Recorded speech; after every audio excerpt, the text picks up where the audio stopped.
கர்த்தருடைய பரிசுத்த நாமத்திற்கு ஸ்தோத்திரம். இன்றைய நாளுக்கான தேவ வார்த்தை லேவியராகமம் 20ஆம் அதிகாரம் 8 மற்றும் 26ஆம் வசனங்கள்.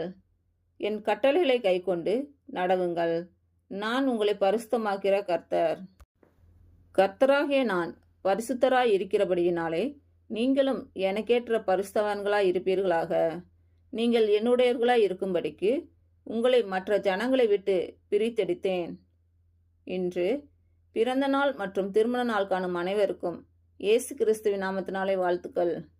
கர்த்தர் உங்கள் பலவீனங்களை மாற்றி உங்களுக்கு பலத்தை கட்டளையிடுவாராக. கர்த்தர் உங்களையும் உங்கள் பிள்ளைகளையும் உங்கள் பிள்ளைகளின் பிள்ளைகளையும் ஆசீர்வதிப்பாராக. கர்த்தர் உங்களோடு இருந்து உங்கள் பணிகளையும் பயணங்களையும் ஆசீர்வதிப்பாராக. ஆமேன்.